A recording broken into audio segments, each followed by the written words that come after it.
Buenas tardes, buenos días, dependiendo de la zona del mundo, desde la que nos estáis conectando.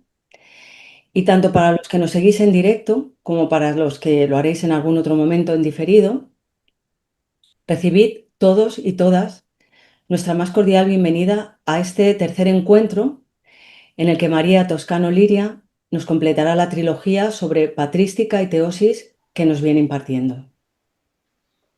Estamos felices porque, como siempre digo, ella es un regalo para esta fraternidad del Santo Nombre y hoy, una vez más, compartirá su tiempo, su saber y su espíritu con todos nosotros. Para los que aún no habéis visto los primeros capítulos, podéis encontrarlos en YouTube bajo el título Patrística y Teosis, primera o segunda clase con María Toscano Liria, así como en el blog del Santo Nombre. En el primer vídeo también encontraréis un pequeño currículo de nuestra invitada, junto con los títulos de algunos de sus libros, y como ya os dije en el vídeo de la segunda clase, os lo recomiendo todo muchísimo. Por último, y ya os dejo con María, deciros que, aunque hoy cerremos este ciclo de patrística y teosis, ella comentó en cierta ocasión que disfruta mucho tratando y transmitiendo estos temas y que siempre va si se la invita para ello. Podéis estar seguros de que esta casa seguirá invitándola y abriéndole sus puertas para seguir disfrutando y aprendiendo con ella. Ahora sí, ya no me extiendo más, no quiero robarte ni un minuto de este tiempo que tan generosamente compartes con todos nosotros. Solo darte nuestra más calurosa bienvenida y una vez más agradecerte de todo corazón y en nombre de toda la fraternidad el que hayas aceptado la invitación de esta casa. Muchísimas gracias, María. Cuando tú quieras, te escuchamos. Bienvenida. Pues es que me dejáis sin palabras, no sé qué decir. Muchas gracias. Gracias por todo, por invitarme, por fiaros de mí, de lo que yo pueda decir. Gracias por estar aquí otra vez. Pues vamos a completar este sí pequeñísimo ciclo que no hemos hecho más que unas pinceladas sobre lo que es realmente esta patrística, este origen de los escritos de los primeros padres de la Iglesia, por lo muchísimo que han influido. Nosotros creemos que el pensamiento nuestro, ya cuando nacemos lo tenemos dicho todo, y efectivamente lo tenemos dicho, pero porque lo dijeron ellos. Es decir, los padres de la Iglesia han influido tan enormemente en nuestra manera de comprender el cristianismo que hoy decimos cosas que para ellos fue no solo un esfuerzo, sino su trabajo de toda una vida y desde luego la inspiración del Espíritu Santo, sin la cual es imposible decir nada. ¿Os acordáis de las dos primeras clases? Hemos hablado primero de la iglesia siria, de la importancia que tuvo, la enorme importancia, el poder simbólico de la santidad siria, de aquellos místicos que eran arrebatados con su poesía y su escritura. Luego, en la segunda clase, hablamos de la iglesia oriental, llegamos hasta Simeón, el nuevo teólogo. Y hoy vamos a retroceder, vamos a volver al Mediterráneo, al origen del cristianismo, para en vez de ir hacia la derecha del mapa, irnos hacia la izquierda del mapa. Es decir, si hemos hablado de Siria y Constantinopla, de estos dos grandes focos de toda la religiosidad oriental cristiana, ahora nos vamos a volver al Mediterráneo y vamos a irnos a lo que fue realmente la patrística latina, de las que somos herederos, pues los latinos, porque hablamos en latín y como hablamos latín, somos herederos directos. Pero en realidad toda la formación teológica, cristológica, real es tanto de los padres de la Iglesia orientales como occidentales. Cuando el cristianismo nace, el Mediterráneo era un lugar efervescente de cultura. Los griegos habían extendido la cultura por todo el Mediterráneo, aunque el dominio era romano. El dominio militar, político, social era romano, pero el dominio cultural era griego. La gente culta hablaba griego y la filosofía griega se había ido metiendo, ondulado por todo el Mare Nostrum. El Mare Nostrum era un pequeño lago del Imperio Romano. Roma estaba en el norte, Roma estaba en el sur, Roma estaba en el este. Y por lo tanto, el Imperio Romano había hecho una enormidad de territorio unido con el poder militar propio de Roma. Y allí en una esquina, en un rincón del imperio que no se ve en el mapa, cuando uno ve verdaderamente el mapa del imperio y lo tiene delante, allí en una franjita así de chiquitina, aparece el cristianismo como una fuerza que nunca jamás había ocurrido con las otras religiones, una fuerza inusitada, y esa fuerza es la presencia del Espíritu Santo. Es incomprensible que en un imperio enorme, dominado militarmente por un tipo de pueblo y filosóficamente, ahora veremos la importancia que esto tiene, por otro, apareciera de repente en aquella franja pequeñísima de terreno una religión absolutamente revolucionaria, que empezó siendo una herejía del judaísmo. El cristianismo es una rama, un árbol nuevo que dirá Pablo, la nueva rama, el nuevo tronco que se adhiere al Antiguo Testamento. Y de ahí nace algo que se va a extender por el mundo entero. Y esa extensión es llamativa para nosotros, pero lo fue para ellos también. Estos primeros padres de la Iglesia hablan, y en ese momento se habla, de la incomprensión que significa en el imperio la expansión inmensa del cristianismo. El cristianismo se expande porque el Espíritu de Dios lo expande y porque las legiones romanas que atravesaban andando por aquellas calzadas durante kilómetros, países y países, llevaron el cristianismo. Los primeros que se convirtieron como a Mitra, como a la religión mitraica. Algún historiador de la religión ha dicho que si Europa no hubiera sido cristiana, hubiera sido mitraica, que es una religión interesantísima, porque es una religión de salvación y redención. Y los soldados romanos se convirtieron en masa al cristianismo, y los esclavos, y los pobres, y los afligidos. Pero es que a los 60 o a los 70 años, cuando ya vamos a ver hoy a Justino, que es del siglo II, ya los patricios también se habían convertido al cristianismo. Es decir, que el cristianismo se expande porque la acción del Espíritu Santo va con él. Y porque además el cristianismo hablaba de una cosa nueva. En el paganismo los dioses tenían poder, fuerza, capacidad. Y resulta que el cristianismo nos muestra un Dios débil, un Dios pequeño, un Dios crucificado, y tan lleno de amor, que lo llena todo, y que decir a Pablo, en el cristianismo no hay ni hombres ni mujeres, ni esclavos ni libres. Nosotros no nos podemos dar cuenta de la importancia revolucionaria que tuvo esa afirmación. Que en el Imperio Romano se dijera que no había hombres y mujeres, era una cosa insólita. No digamos en Grecia, que la mujer no existía. La mujer en Grecia no era nada. No existía. Cuando uno dice, probablemente Atenas en el siglo V, que fue el gran siglo de Atenas, el siglo V antes de Cristo, tenía unos 19.000 habitantes, hombres, ni esclavos, ni mujeres, ni niños. La mujer no cuenta ni siquiera en los censos. Es decir, la mujer no existía. Y de repente aparece una religión insignificante, pequeña, de un crucificado que dice, ante Cristo no hay hombres ni mujeres, ni esclavos ni libres. Esa religiosidad llena de un amor extraño, un amor que no se conocía en el paganismo. En el paganismo se conocía el amor humano, sin duda, el de padres a hijos, el amor humano, el erótico, pero un amor sin porqué, un amor que no era correspondido, que no esperaba ser correspondido, un amor gratuito. Aparece por primera vez, lo vamos a hablar mucho de esto, en Agustín de Hipona, de la gratuidad de Dios.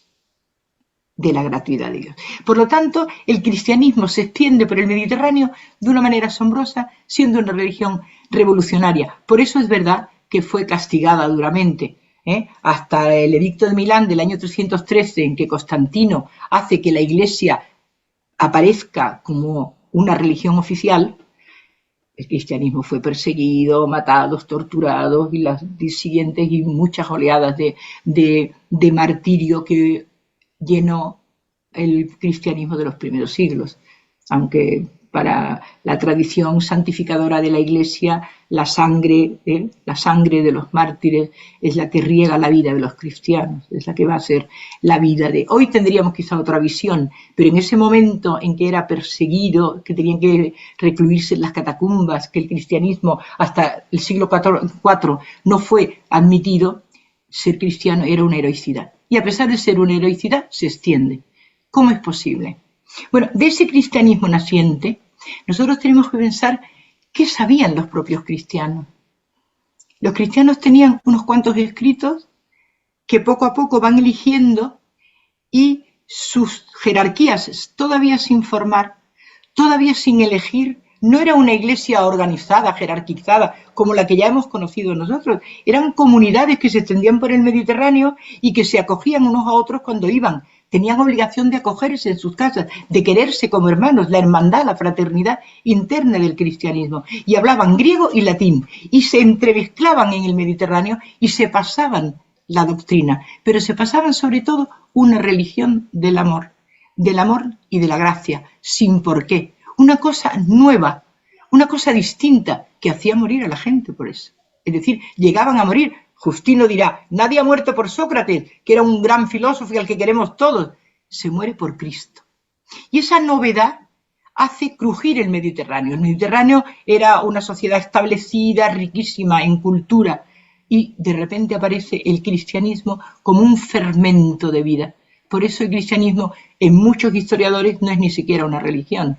Cuando uno estudia a fondo la historia de las religiones se da cuenta que para muchos historiadores de la religión el cristianismo no es una religión, es mucho más, es un hecho salvífico que está hecho para todos los hombres, de todas las culturas, de todos los tiempos, de todas las edades, y que lo que le viene a decir es una cosa muy simple. Dios ama al hombre y lo único que le pide es que lo ame a él con todo tu corazón, con todas tus fuerzas, con toda tu alma. Y al prójimo como a ti mismo. Al prójimo, sea esclavo, mujer, soldado, rico, pobre, al prójimo. Y eso era absolutamente revolucionario, absolutamente nuevo. Tanto es que, por ejemplo, que para entrar en Roma, la vía Apia, que era la vía de la entrada oficial a Roma, cada vez que Roma conquistaba un pueblo, ponía allí a sus dioses, grandes estatuas. ¿Por qué? Porque cuando llegaban los caudillos de esos pueblos, llegaban los soldados, se encontraban en casa, iban andando por la vía Apia y allí estaban sus dioses representados tan contentos. ¿Por qué? Pues porque eran unos dioses que no eran peligrosos. Un dios que tiene una estatua no es nunca peligroso, porque no exige nada. Este dios de los cristianos no tenía estatua, pero era profundamente peligroso, porque transformaba el corazón de los hombres. Y una cosa que transforma es muy peligrosa, porque cambia la manera de ver el mundo. De hecho, el cristianismo, desde entonces aquí, que han pasado 2000 años, ha cambiado radicalmente la manera de ver el mundo, de cómo veía el mundo hace 2000 años y cómo lo vemos ahora. Con todas las atrocidades que hemos cometido, con todos los disparates, con todas las tonterías que ha hecho la Iglesia, muchísimas.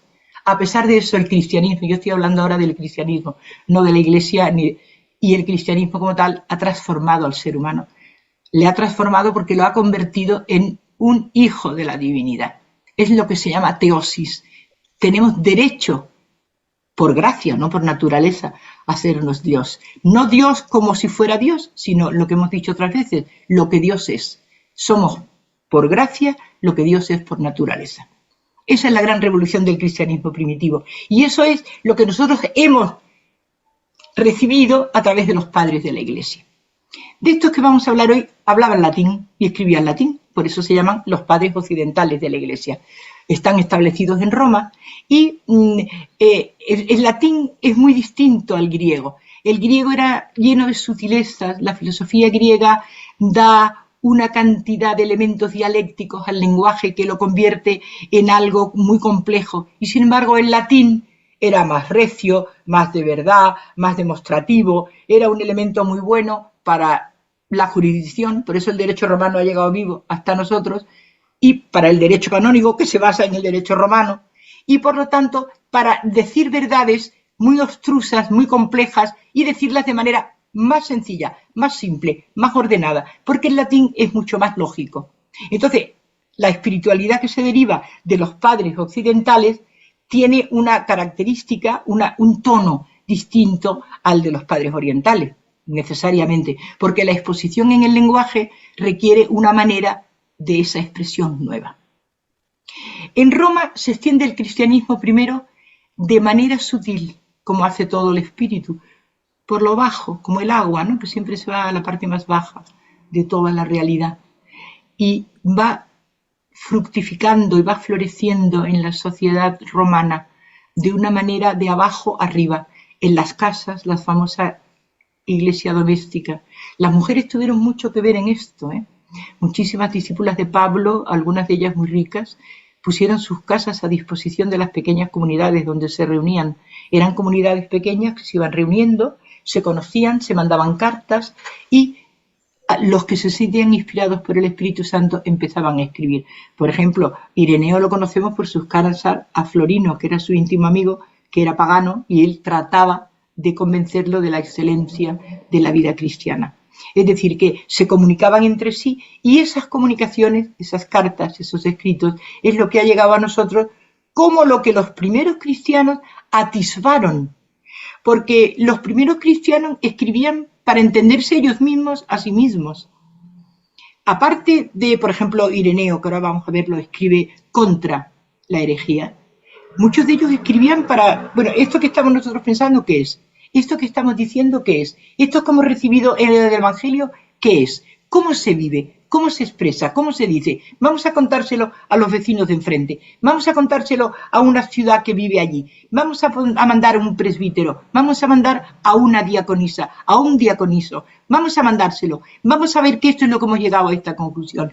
Y esa parte histórica es fascinante cuando uno lee a fondo qué ocurre en el Mediterráneo en este primer siglo del imperio. Cuando muere Jesucristo, los apóstoles se dispersan. Primero tienen todo el gran problema teológico interior de admitir o no a los gentiles, qué papel tenían los gentiles, es decir, aquellos que no eran judíos. Y es Pablo el que decide definitivamente en el primer concilio de Jerusalén que los gentiles son destinatarios directos del mensaje cristiano, que por lo tanto no había que circuncidarse. Eso es mucho más, va mucho más allá que el puro símbolo del hecho físico de circuncidarse.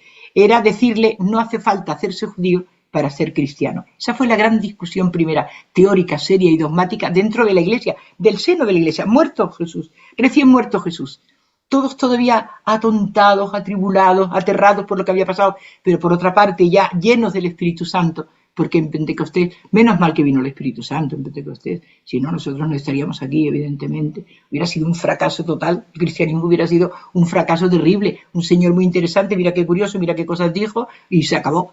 Pero resulta que no, que había algo que nos transmitió el Espíritu. Y una de las cosas que transmitió es que no era solo el pueblo de Israel el destinatario, eran también aquellos otros pueblos que constituían la gentilidad. Y los gentiles eran griegos y romanos. Y unos hablaban en griego y otros hablaban en latín. Y ellos construyeron la teoría, lo que nosotros llamamos la teología de los padres, de los primeros padres. De hecho, el cristianismo se nutre de los primeros padres, de la tradición y de la cadena apostólica, que lo vamos a ver que tiene mucha importancia en Ireneo. ¿Qué es la cadena apostólica?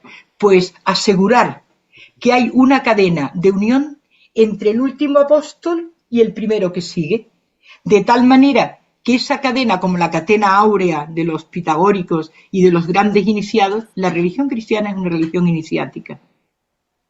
Y el sacerdocio es el sacramento del orden es un profundo sacramento iniciático que cambia la vida.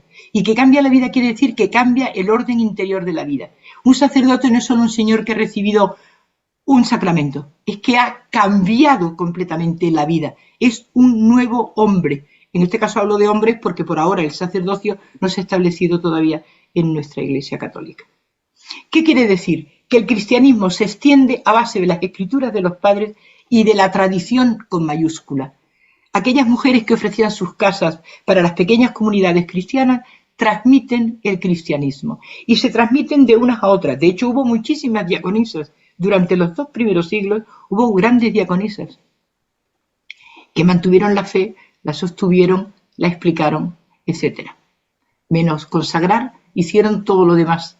Y a ellas les debemos muchísimo la transmisión, tanto en Oriente como en Occidente. Por lo tanto, nosotros somos herederos de una tradición escrita, que es la patrística, de una tradición oral, que es de las comunidades cristianas, y de la perseverancia del cristianismo a pesar de las grandes persecuciones que se dieron hasta el siglo IV. Y precisamente por eso se dice que la sangre de los mártires fue en realidad florecimiento de los cristianos, la vida de los cristianos. Roma, después de la muerte de Pablo y Pedro, queda con una comunidad muy impactada, pero ya muy cristianizada, y recibe desde Jerusalén las nuevas noticias que van llegando, porque había una iglesia que se había quedado muy judaizante en Jerusalén, llevada a cabo por el apóstol Santiago, y la de Roma, donde había muerto Pedro. Cuando llega Pablo, también matan a Pablo, y toda esa situación va creando un espíritu de hermandad, de quererse unos a otros, de protegerse, de pequeñas comunidades que se protegían. Y allí surge una figura interesantísima que no nace en Roma, que es Justino. Justino es de origen palestino, nació en Naplusa. ¿Os acordáis del Evangelio de Juan, el capítulo 4, que todos no sabemos de memoria, que es el encuentro con la samaritana en el pozo de Siquén, donde Jacob le había dado de beber a sus rebaños? Ahí se encuentra Jesús con la samaritana. Esa ciudad de Siquén, de Samaria, se convierte con la dominación romana en Naplusa, que es una ciudad romana. Bueno, pues los padres de Justino eran colonos romanos. Habían ido allí a sembrar granados y limoneros, que era lo que daba esa tierra, granados y limoneros. Eran campesinos, colonos bastante acomodados. Y su hijo, Justino, es un hombre de un corazón noble, que está atraído, él lo dice, yo estoy desde muy joven atraído por el absoluto. Entonces, primero estudia a los estoicos. Le parece bien porque el estoicismo es una filosofía moral poderosa y fuerte, pero no le convence. Allí no está el absoluto. Luego estudia con algún aristotélico y definitivamente queda atrapado por Platón, que, como dirá Pascal, muchísimos siglos después, 17 siglos después, el pensamiento de Platón precede y además promueve el cristianismo. Eso, si lo siguiéramos a fondo en la historia, veríamos que es verdad. Bueno, Justino es un hombre noble, de corazón abierto, con un deseo de absoluto muy grande. Hablaba latín porque él era romano, de origen romano, aunque viviera. Y de repente nos lo encontramos ya muy joven en Roma. Muy joven en Roma, con una idea de formar una pequeña comunidad, donde estudiar la escritura y donde estudiar esta filosofía nueva. La palabra filosofía entonces tenía un sentido que ahora ha perdido. Ahora la filosofía es una cosa técnica determinada con un lenguaje propio. En aquellos momentos la palabra filosofía era una forma de vida, una manera de vivir. Para ellos el cristianismo se presentaba como una nueva filosofía, un nuevo modelo de forma de vivir. Y él se dedica a estudiar con un pequeño grupo de amigos, de personas, en casa de un amigo que se llamaba Martín, y lo sabemos porque lo mataron. Y en el juicio, en los interrogatorios del juicio, contesta: yo vivo al lado de las termas de Timoteo, en casa de mi amigo Martín. Por eso sabemos eso. Sabemos que era un hombre muy noble y un poco rudo en su forma de escribir, porque claro, acostumbrados a los griegos y a los latinos luego tan cultos, a él no le importaba nada la forma, de si era un latín bonito, florido o no. A él le gustaba transmitir lo que había sido para él su enorme y grandioso descubrimiento. Y su enorme y grandioso descubrimiento es el siguiente: que un día, antes de trasladarse a Roma, cuando él era platónico todavía y le daba muchas vueltas, cómo encontrar lo absoluto, se encuentra a un viejecito que va por la playa y le dice: no busques tanto, porque resulta que el fuego que animaba a los profetas solo está en los profetas y en la escritura. Y si no vas a los profetas y a la escritura, no encontrarás ese fuego. Entonces él dice: súbitamente se encendió un fuego en mi alma. Quedé herido de amor por aquellos profetas y por aquellos hombres amigos de Jesucristo, y descubrí que esta nueva filosofía era la forma de vida en la que yo quería vivir a partir de entonces. Era la única segura y muy provechosa para mi alma. Ese texto no quería dejar de decirlo porque es justo en el momento de la conversión de Justino, que es cuando se va a Roma. Justino, sabemos de él por su nobleza, porque sus escritos son una exposición catequética de lo que era el cristianismo primitivo, basado en dos principios fundamentales: amar a Dios sobre todas las cosas y al prójimo como a él mismo. Y él se dedica a hacer esa especie de catequesis. Él era un catequista en realidad. Nunca fue sacerdote. Justino fue siempre un laico, seglar, culto, porque se había leído a todos los filósofos griegos, pero que no los había introyectado hasta que no encontró a aquel anciano que le habló de las escrituras. Justino se hace querer mucho porque tuvo una gran cantidad de amigos, y fue un amigo, Crescencio, quien lo traicionó, porque vio que era tan convincente lo que decía. Este Crescencio era cínico.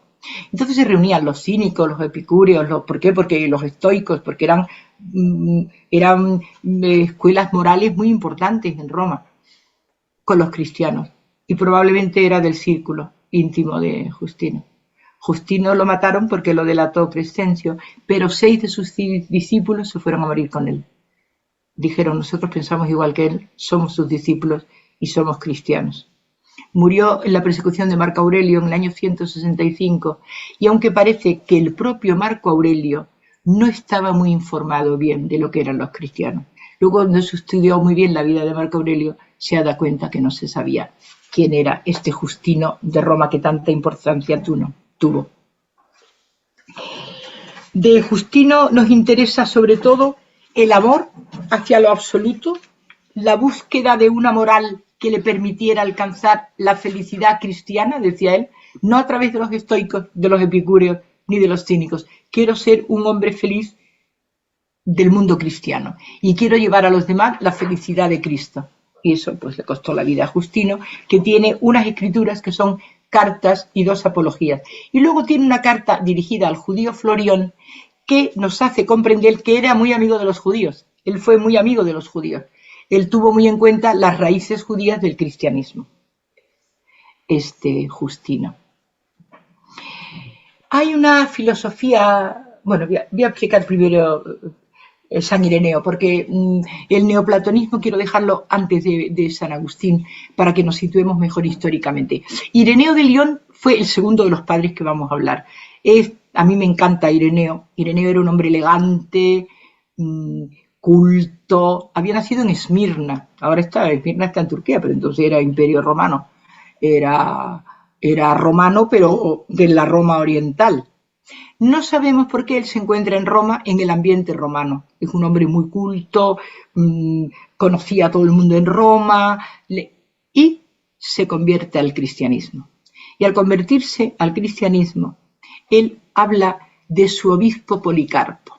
Resulta que Policarpo, pues, había sido discípulo de... Él tiene una conexión con el Nuevo Testamento a través de gente que ha vivido esa época. Y hay unos escritos que se llaman la Didaché o Didacté, que es una colección catequética que ha aparecido hace 2 siglos nada más en una biblioteca de libros antiguos de Constantinopla en el año 1883. Hasta entonces no se conocía. Y es como un libro catequético muy fácil y muy sencillo donde están todos los principios de la fe cristiana.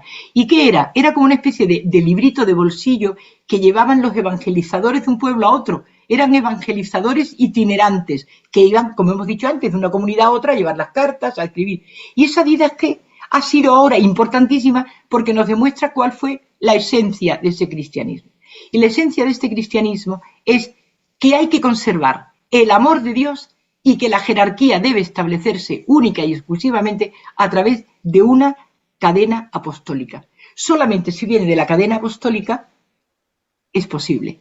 Y un gran defensor de la cadena apostólica fue Ireneo. Ireneo de León, que aparece en León con un gran grupo de... Aquí le llaman orientales, en las 2 historias de la filosofía que he estudiado y mirado estos días, que venían del Oriente por lo que fuera, no se sabe, no especifica el motivo, si eran motivos comerciales, motivos... El hecho es que él venía ya convertido al cristianismo, se pone a disposición del obispo y el obispo lo nombra sacerdote. Vuelve a Roma, está en Roma una temporada y empieza a escribir. Él es un escritor vocacional, lo mismo que Justino escribe para explicar la doctrina cristiana, sin más, de una manera más o menos ruda, más o menos clara. Sin embargo, él escribe. Y escribe a su amigo Florino, porque quiere, por eso sabemos que se llamaba Florino, porque es un hombre muy culto que se ha quedado a vivir en Esmirna y él hay que convencerlo de las verdades del cristianismo. No convencerlo para que se convierta, sino convencerlo para decir hay otra filosofía que no es solo la que tú defiendes y que tiene estos otros valores. Y las cartas de Ireneo son una verdadera maravilla. Él es teólogo.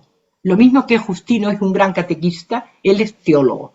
Y él habla fundamentalmente del amor de Dios, de la cadena apostólica, de la apertura a los herejes que hay que respetar.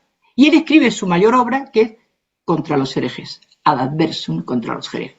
Y esto que escribe contra los herejes se refiere a los herejes gnósticos, porque el gnosticismo tuvo de repente una enorme difusión en el imperio. ¿Por qué? Porque era muy atractivo. Todos los dualismos son muy atractivos. El bien y el mal, lo bueno y lo malo, la tierra está abajo y es mala y oscura, y la sofía y la verdadera realidad está en el mundo de arriba, pero ha caído y hay que redimirla. Entonces hacían una mezcla de verdades que habían oído a los cristianos, unido a redención, unido a la caída y a la elevación a través de los eones, de los ángeles Era una filosofía complejísima, pero a su vez muy atractiva porque ofrecía la solución del bien y el mal. Está en un lado el bien, en el otro el mal, etc. Y la obra definitiva de Ireneo de León es definitivamente contra ellos y es lo más serio y claro que se ha escrito, y a medida que escribía contra esa herejía expuso lo que era el cristianismo,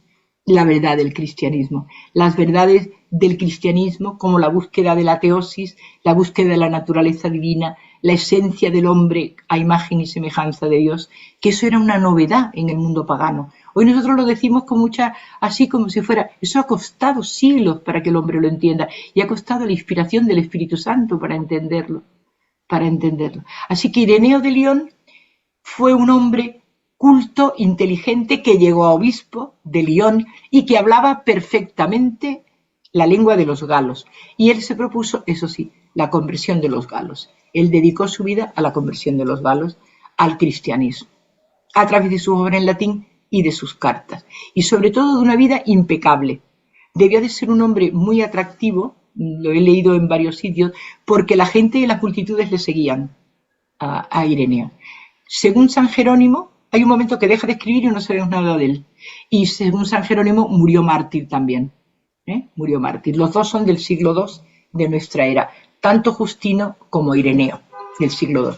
Pero en el siglo III se desarrolla, no sé si quiero leer un texto, si me permitís un momento que retroceda un segundito. Ireneo de León decía que el espíritu del hombre se salva gradualmente, hay una especie de graduación de la salvación, es gradual.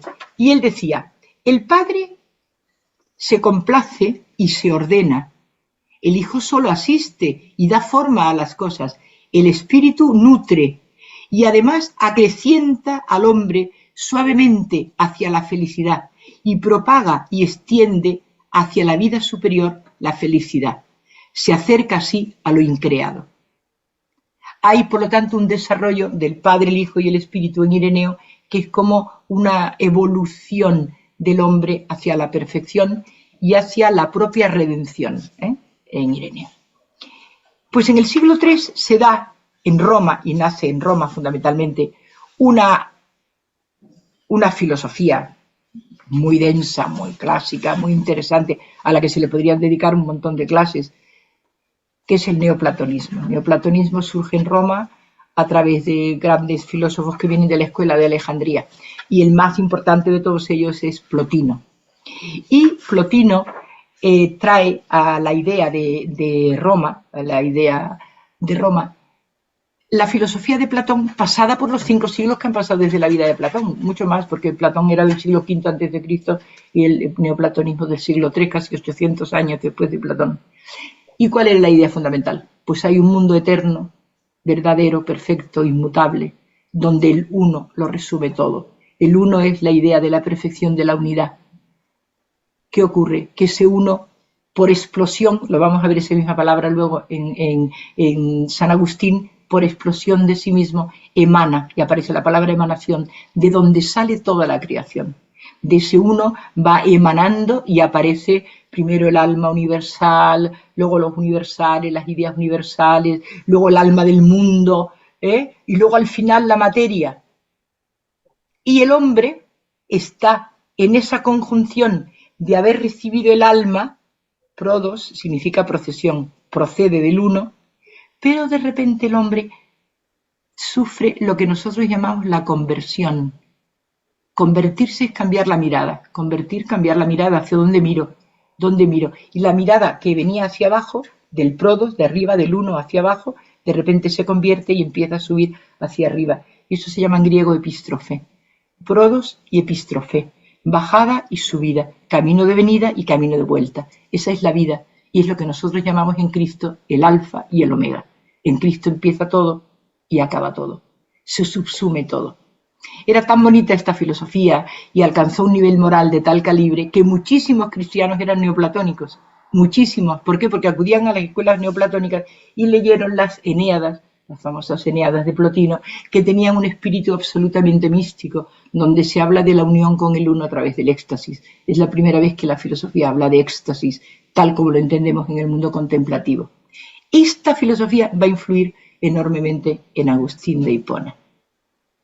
¿Quién era Agustín? Pues Agustín es donde culmina, donde termina, donde se acaba la patrística occidental.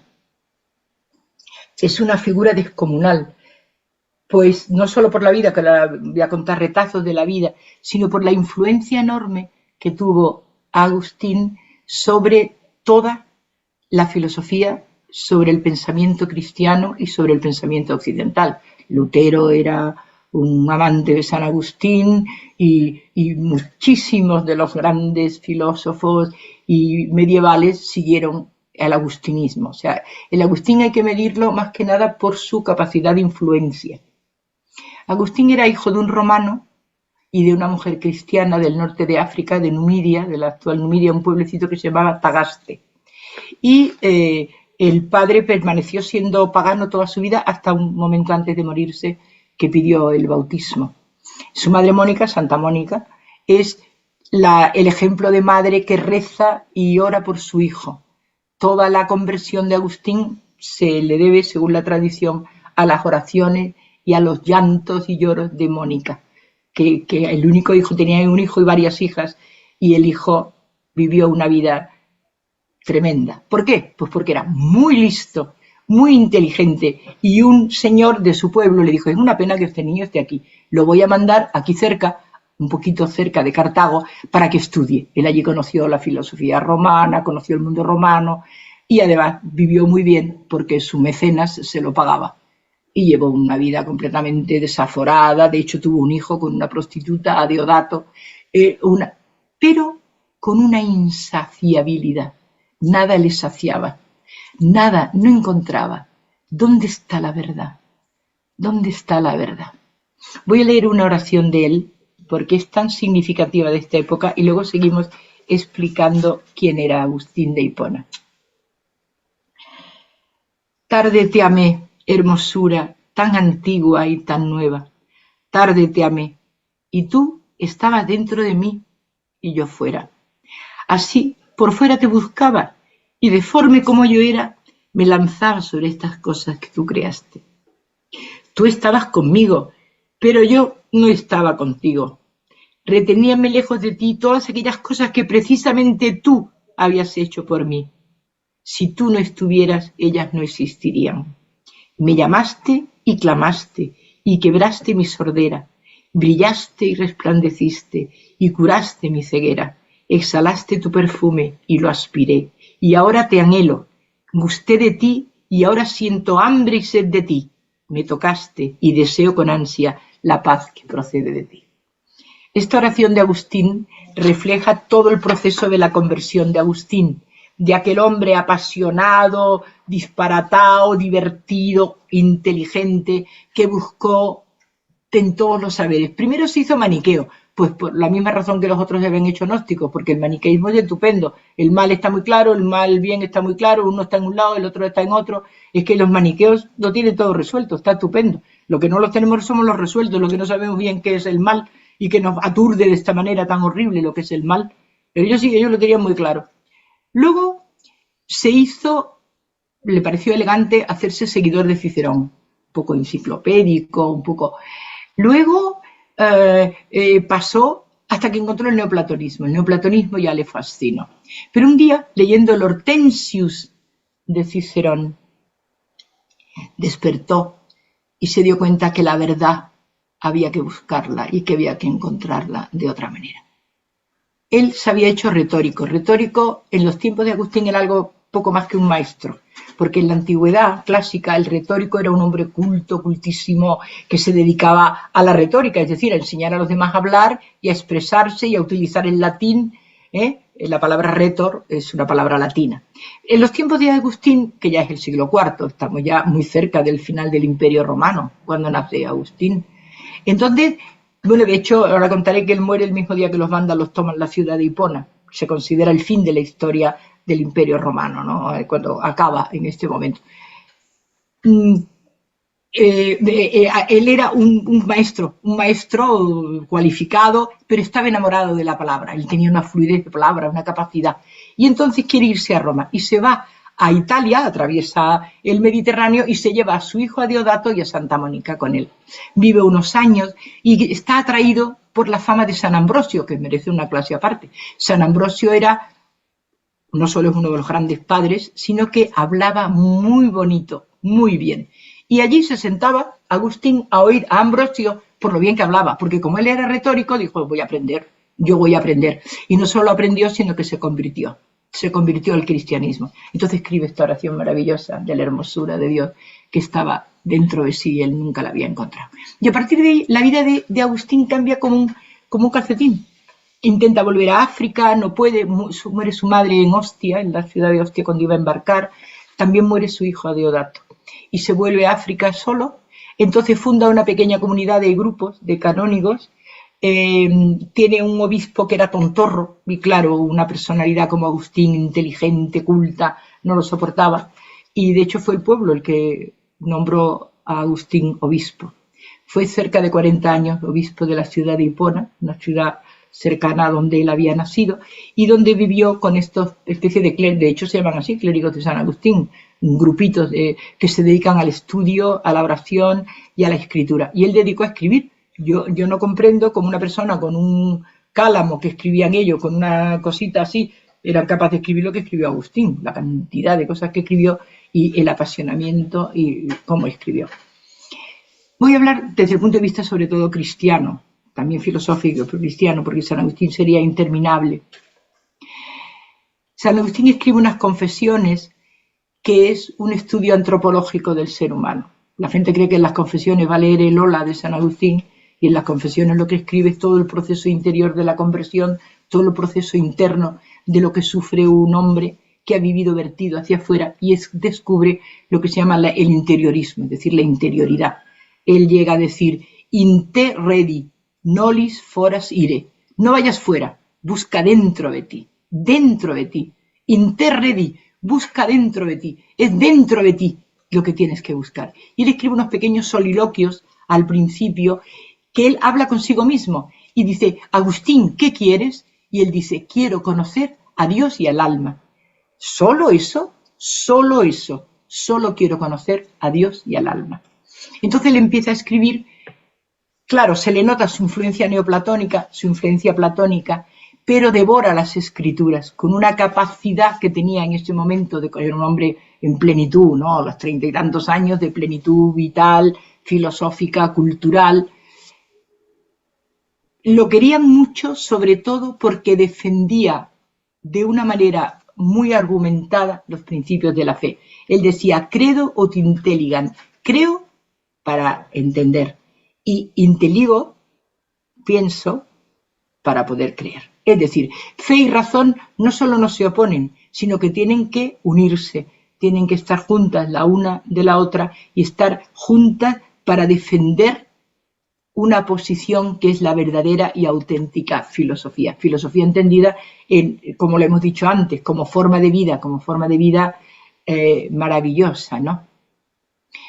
Agustín no solo escribe acerca de la interioridad, escribe sobre la Trinidad, escribe sobre el tiempo y la creación. De la creación viene a decir que es una explosión de la divinidad. Una explosión de la divinidad hacia afuera, y en eso se nota la influencia neoplatónica. Crea por puro amor, por desbordamiento de amor. La creación es un desbordamiento de amor y la naturaleza lo que hace es expresar ese desbordamiento de amor que emana.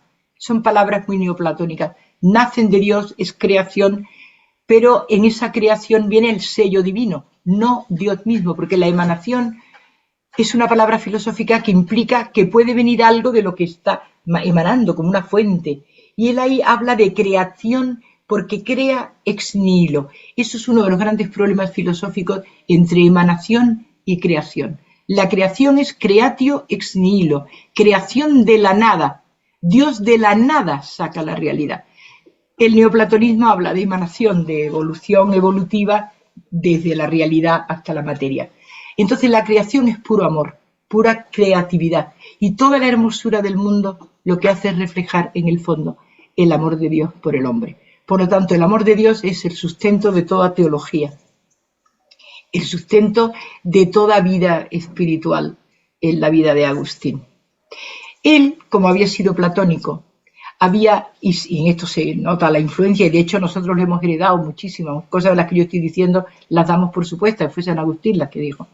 Habla sobre todo del ejemplarismo. En Dios están lo que él llama, como es eterno, inmutable, imperecedero, las ideas perfectas de todo lo que hay. La palabra idea es una palabra muy compleja, viene del verbo orao, en griego, que es un verbo irregular, que significa ve, lo que se ve de manera directa. Es una palabra irregular de ese verbo que significa lo que se ve. La idea es lo que se ve inmediatamente. De ahí viene eidético, que es el mundo platónico, y el mundo de Agustín. Lo eidético es aquello que se ve de una manera directa, lo que luego los romanos van a traducir por intuición. Es la intuición. Frente al razonamiento discursivo aparece la intuición. ¿Qué son las ideas? Los prototipos de las cosas. En Dios, en la mente de Dios, están todas las cosas desde el principio. Este es un tema muy bonito porque hay un cierto evolucionismo en Agustín de Hipona. Él dice que Dios poseía dentro de sí las rationis seminalis, en griego, en romano, y en griego eran los logoi spermatokoi, es decir, existen principios básicos de todo lo que va a existir, únicamente que necesitan del tiempo para desarrollarse. Eso en el fondo es una teoría evolucionista muy compleja. Él dice, en Dios está todo. Y a lo largo de la historia lo que hace es desarrollarse, se va desarrollando. Y por lo tanto la historia lo que hace y el tiempo es necesario porque es allí donde se desarrolla todo el proceso evolutivo de la creación. Leer a Agustín es como leer a una persona que está en encendida situación continuamente, como si estuviera en estado continuamente de transmisión, de conocimiento, de puro amor. Él está enamorado de lo que ha descubierto, en este caso de la vida. Mi garganta empieza a fallarme mucho. Voy a beber, perdonadme, porque tengo la garganta fatal.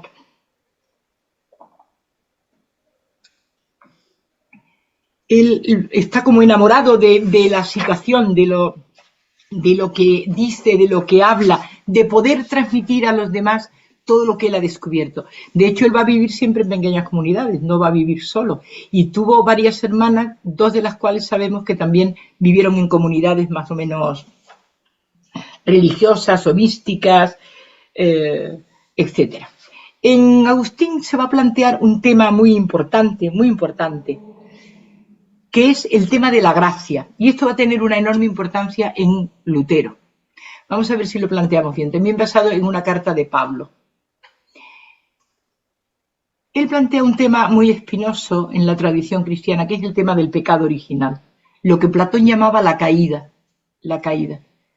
Hay un momento que evidentemente el hombre no sigue lo que está pensado del paraíso, la perfección. Y hay una caída que nosotros le hemos llamado pecado. en realidad no sabemos bien lo que es ni lo que fue. El Génesis nos lo cuenta de una manera, en todas las tradiciones religiosas existe el concepto de caída. El problema es cómo salimos de la caída. En Agustín, que huye completamente de la idea de que la caída tenga nada que ver con Dios, habla de la libertad malentendida del hombre, y por eso se produce la caída, por la libertad malentendida del hombre. Pero ¿qué ocurre? Que la caída fue de tal calibre que al caer Adán, no cayó Adán, sino que cayó la humanidad entera. Y eso es lo que dio origen a la famosa teoría del pecado original. Por eso nacemos ya caídos, por eso necesitamos la redención. Es todo un tema filosófico religioso muy interesante. Entonces, al haber caído, necesitamos que alguien nos redima, que alguien nos dé el brazo y nos sujete y nos traiga. Y la pregunta es, ¿podemos salvarnos por nosotros mismos? Es decir, ¿podemos a través de estudiar, trabajar, buscar, llegar a la salvación? ¿O necesitamos un brazo que se lance y que nos rescate? Y ahí aparece el tema de la gracia, porque la gracia es por definición gratuita. Nos salva la gracia, es la que nos salva.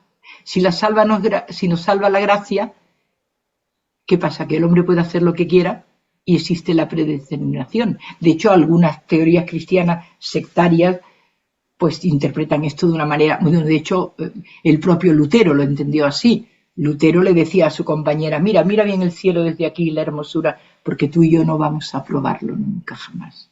El cielo, ¿no? Probablemente esté en el cielo Lutero, a pesar de todo eso que él decía, y de sus búsquedas y de sus barbaridades que dijo y hizo. En Agustín se plantean, por lo tanto, temas que van a tener luego una dimensión enorme en el tema teológico. Es decir, nos salvamos por la gracia o nos salvamos por la fe, que es el tema famoso de Pablo de la fe y las obras. ¿Nos salvan las obras, nos salva la fe, o es la conjunción de la obra y la fe lo que nos salva? Es la conjunción de la voluntad que pongo a disposición de Dios para que Él me salve, poniendo yo de mi parte para salvarme, o no necesita ni siquiera Dios mi parte para salvarme, me va a salvar de todas maneras. Esto va a crear a lo largo de toda la historia del pensamiento humano unas discusiones de carácter teológico muy fuertes que van a desencadenar todo el tema de la reforma en Lutero. Tremendo. Y es el tema de la libertad. Y el tema de la libertad era más o menos el siguiente. La libertad existe en el hombre desde el principio. Como usa mal la libertad, cae. Y es la caída, es el pecado, el producto de una libertad malentendida. Lo que ocurre es que al quedar esa libertad y el hombre tocado, el hombre caído es un hombre ya tocado, tiene que aprender a usar la libertad, pero implorando la gracia, para poder usar la libertad y no caer otra vez en el pecado. Él escribe un librito que se llama De Libero Arbitrio acerca de nuestra libertad externa. Y él admite, por una parte, que hay una libertad, sin ella el hombre no puede salvarse, porque entonces sería un mecano o sería un robot, pero admite toda la fuerza que tiene el pecado, todo aquello que dice Pablo también en las epístolas, ¿no? 4 siglos antes, porque hago el mal que no quiero y no el bien que quiero. Es decir, está muy metido en la tradición cristiana, mística, filosófica y cultural, el tema de la gracia, del pecado y de las obras. No es un tema que sea tan fácil de resolver. ¿Hasta dónde podemos con las obras? Y el reino de los cielos se conquista o te lo dan. Es un tema preciosísimo, pero que interviene todo el tema de la libertad humana. Por ahora lo que tenemos en él es que el hombre es libre para decidir moralmente su situación. Y que el bien y el mal no son entidades. El bien existe, pero el mal no existe en el sentido filosófico de la palabra. Es decir, no es una entidad, no tiene entidad. El mal es falta de bien. Es como un boquete que se hace en el bien. Es como un vacío del bien. No es que tenga la misma entidad que el bien. Él había sido maniqueo y a los maniqueos le encanta y además le da mucha satisfacción. El mal es mal, el bien, y como uno hay más que mirar el mundo para saber que el mal está, pues a uno le fortalece mucho decir no, el mal existe con igual que el bien. No, desde el punto de vista filosófico y desde luego desde el punto de vista agustiniano, no. El mal no tiene la misma entidad que el bien. El bien es entitativo, existe, es. El mal no es. El mal es la carencia de bien. Y esto se nota en la moralidad, porque el uso de la moralidad consiste precisamente en hacer intervenir mi libre albedrío en la parte en que soy libre para elegir el bien y no el mal. Esa es la base de la moralidad cristiana. ¿En qué consiste? ¿Por qué eres responsable? Eres responsable porque eres libre. Si no fueras libre no podrías ser responsable de lo que haces. ¿Cómo se te va a pedir responsabilidad si no tienes libertad? Es que, claro, él es un enorme filósofo, no solo era un teólogo, es un filósofo, y se le nota en lo que escribe, en cómo lo dice y cómo lo cuenta, ¿no? Entonces, todo el tema de la libertad y la gracia, todo el tema de la consecución de la salvación, en Agustín tiene un matiz precioso, que es que él, que había sido platónico y ha hablado del arquetipo de las ideas, dice, no, el bien es el bien, y el bien existe como tal, el mal no existe, es una carencia. Y por último, porque si no seguiría hablando mucho rato de Agustín, voy a hablar del libro definitivo de Agustín, que fue una obra gigantesca, que se llamó De Civitate Dei, de la ciudad de Dios. En él narra, cuenta, explica todo el proceso humano desde la creación a la caída del imperio. La gente en su momento, cuando iba escribiendo los tomos que salían de la obra, pensaba que estaba hablando de Roma, del imperio de Roma, frente al mal.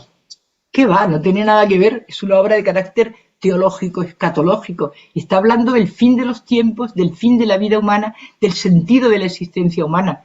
Pero eso no se descubrió hasta cuando los teólogos vinieron a interpretarlo. La ciudad de Dios es aquella donde reside el bien del hombre, la parte buena del hombre, los que somos todos cuando queremos ser buenos, positivos, activos, cuando usamos bien la libertad y amamos a Dios sobre todas las cosas. Pero el mal existe y coexiste con el bien. Y hay hombres que eligen el mal y por lo tanto viven en la ciudad que no es de Dios, sino del diablo. Por lo tanto, esas dos ciudades coexisten en la historia y van a coexistir en el tiempo. ¿Qué es el tiempo? Pues si me lo preguntan, si nadie me lo pregunta, dice Agustín, lo sé. Pero si alguien me lo pregunta, no lo sé. Dice, muy serio, era muy sarcástico, muy listo. El tiempo es el desarrollo, el proceso por el cual los acontecimientos del hombre se van uniendo al acontecimiento del ser humano, unido a la historia externa. La historia es producto de la actividad humana y producto de la acción humana y producto de lo que eliges. Elegimos no solo nuestra historia, sino lo que ocurre a nuestro alrededor. Es una obra monumental, escatológica, donde él va contando los procesos del bien y del mal en el interior del hombre y fuera del hombre, en la historia. Es una historia escatológica de la salvación, donde siempre triunfa el bien. Por definición, porque el mal no existe. El mal es todas las carencias del bien que hemos ido metiendo a lo largo de la historia por el mal uso de la libertad. Pero en cambio al final, en el escatologos, que significa el final de los tiempos, allí está la salvación. Y la salvación es el bien, porque es lo único que hay. Esa es la traducción de Civitate Dei, aunque se habló del Imperio Romano, se habló de las ciudades buenas y malas, fueron interpretaciones que hoy se sabe que tenían una interpretación teológica mucho más profunda, escatológica mucho más profunda, ¿no? Luego encima además resulta que él se muere el mismo día que los vándalos entran en Hipona. Él ha defendido a sus ciudadanos, él decía, todo el mundo desea la paz, porque la paz es el bien del alma, pero es el bien del cuerpo también, es el bien de la sociedad, y el hombre desea la paz. Todos ansían, es una frase típica de Agustín, todos ansían la paz. Bueno, pues justo él se muere, se está muriendo, cuando los vándalos toman, que son los que vinieron del norte de África, los vándalos, suevos vándalos y alanos, pues los vándalos vinieron del norte de África y toman la ciudad de Hipona en el instante en que él está muriendo. Y eso se tomó como muy significativo, como el final del largo periodo del triunfo del Imperio Romano. Porque a partir de ahí, aunque Alarico tarda unos años en tomar Roma, que fue el que tomó definitivamente Odoacro y Alarico tomaron Roma, ya es también en el final del siglo IV, cuando Roma cae en manos de los bárbaros. Con lo cual se une en su historia personal, su historia evolutiva, su historia de creatividad y su santidad, ¿no? Su santidad. La verdad es que de Agustín podríamos hablar ahora de teología, de la Trinidad, podríamos hablar pero es que es una inmensidad abarcar la obra de Agustín. ¿Qué me interesa a mí que nos quede de Agustín? Pues que fue un padre occidental que escribe en latín, que no conocía el griego, que casi no sabía hablar griego, supo 4 nociones de griego, que fue muy neoplatónico y muy maniqueo. las dos cosas. También fue escéptico, porque era muy culto y el escepticismo estaba de moda. Él probó de todos los platos que había en su tiempo, ¿no? Pero quedó convencido, atrapado por el cristianismo, por la verdad del cristianismo, que la encontró diáfana y sobre todo porque encuentra la felicidad total y suprema en el amor de Dios. Y para terminar, voy a terminar con una oración de Agustín, preciosísima, por lo menos a mí me lo parece. ¿Qué es lo que amo cuando te amo? No una belleza material, ni la hermosura del orden temporal. No el resplandor de la luz tan amable a los ojos terrenos. No la suave armonía de melodías y canciones. No la fragancia de flores, de perfumes, de aromas. No el maná, ni la miel, ni esos miembros tan gratos a los abrazos de la carne. Nada de eso amo cuando te amo a ti, mi Dios. Y sin embargo, cuando te amo, es cierto que amo una cierta luz, una voz, una fragancia, un alimento y un abrazo. Luz, voz, perfume, alimento y abrazo de mi hombre interior, donde mi alma está bañada por una luz que excede al espacio, donde se oye una música que no arrebata el tiempo, donde respira un perfume que no abraza algo de lo que la saciedad me pueda separar. Esto es lo que yo amo cuando amo a mi Dios. Pues nada más, que así sea.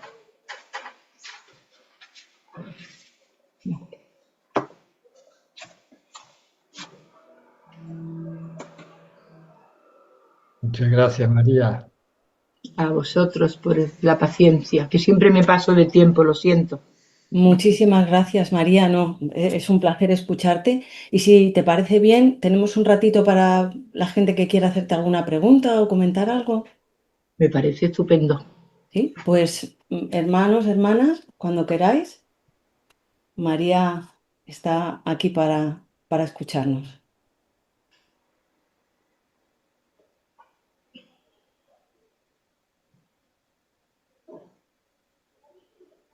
Te hago una preguntita, María, para romper el hielo, que me interesa mucho el tema. Esto que tú has dicho, ¿se me escucha bien? Muy bien. Esto que tú has dicho de, hablando de la gracia, hablando de la libertad, a mí me ha traído también durante mucho tiempo y me sigue trayendo el tema, me interesa mucho. Pero has visto que está el factor del grado de conciencia, del nivel de conciencia. Entonces, muchas veces, al yo no darme cuenta del mal que actúa a través mío, soy, digámoslo en términos jurídicos, inimputable.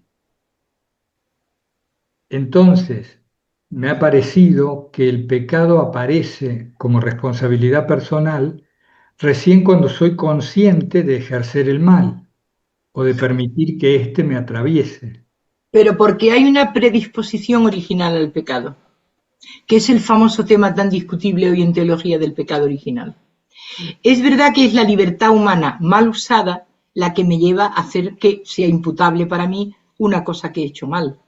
Pero es verdad que al hombre le es más fácil construir el mal que a veces construir el bien. Y esa es la gran pregunta de por qué en el hombre existe esa inclinación o facilidad al mal.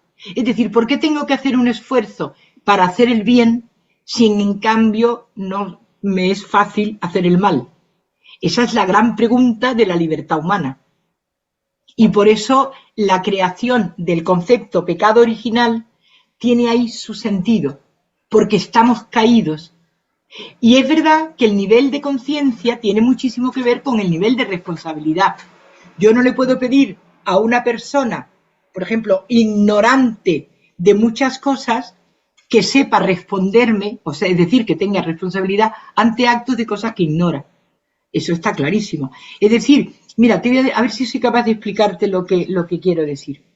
Cuando una persona empieza el ascenso hacia arriba y empieza un ascenso profundo de la vida espiritual y va adquiriendo conciencia, también el mal se va haciendo y se perfila más cerca. El que lleva a mucho puede pecar mucho, Pero mira que la base está muy separada.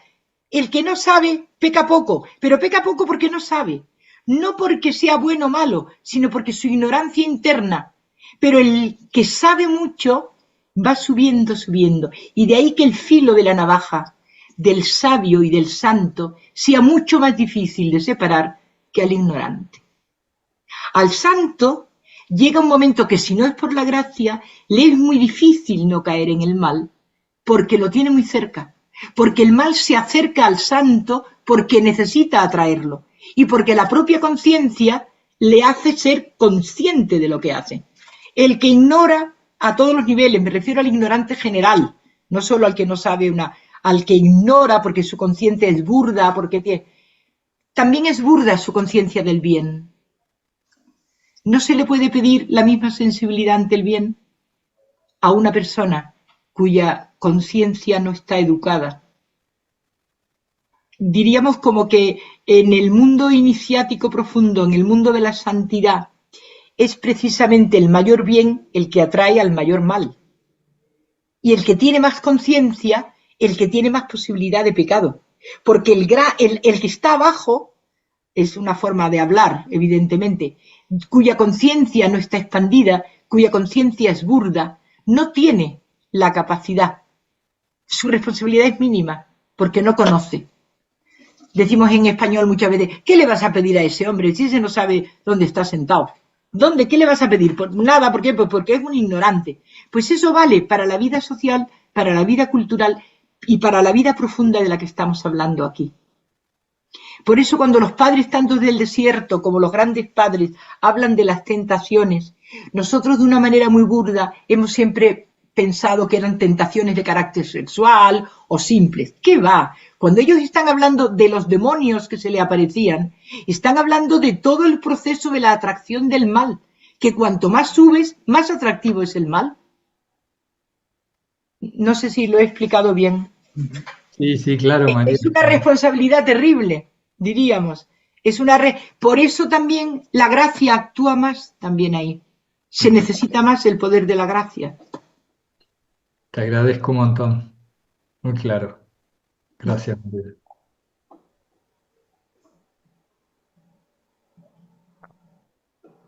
Adelante, Xavi.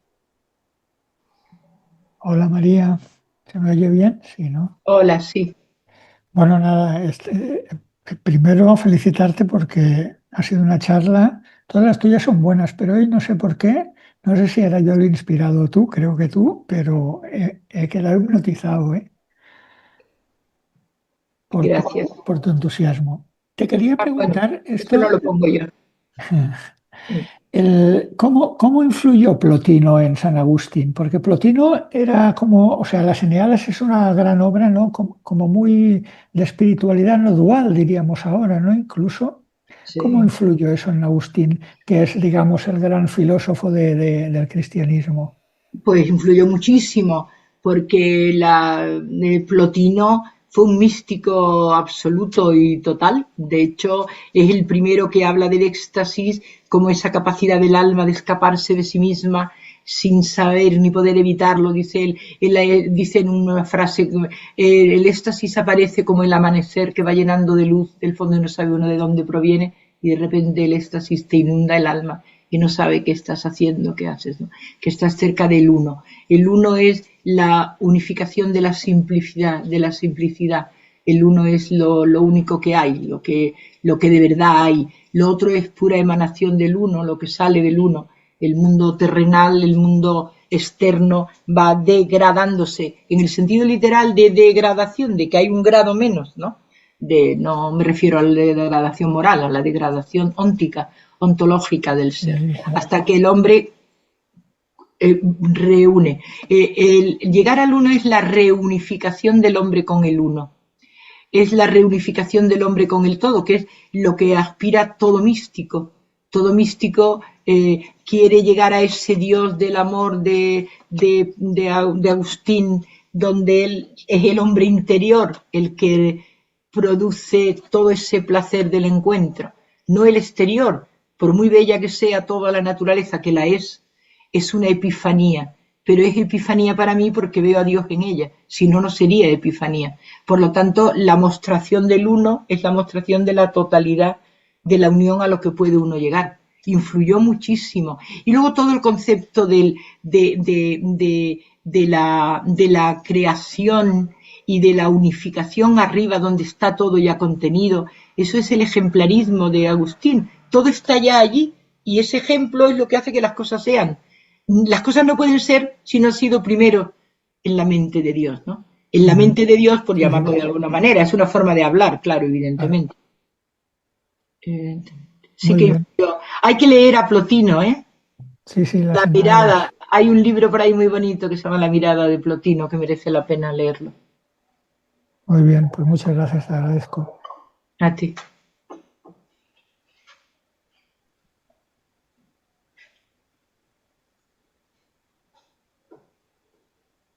Cuando quiera, Manolo Muñiz.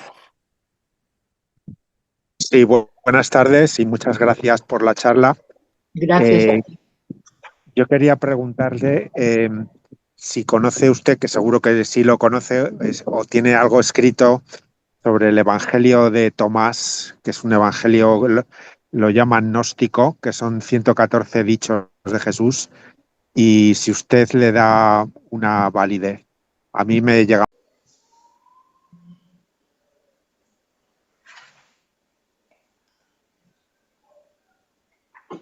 Ya estamos de nuevo en YouTube.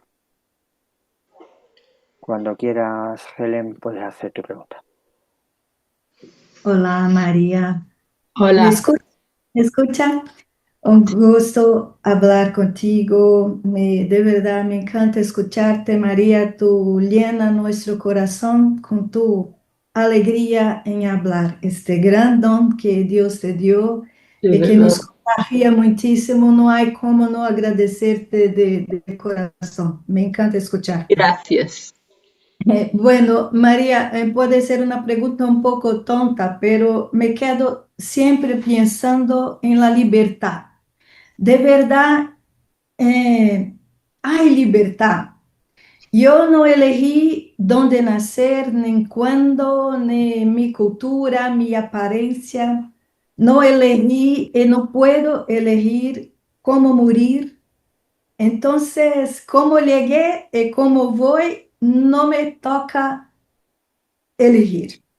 No, no hay como elegir. Y yo comprendo libertad cuando hay posibilidad de elección, ¿sí? Por lo tanto, vivir me fue impuesto. Yo vivo porque soy un sueño de Dios.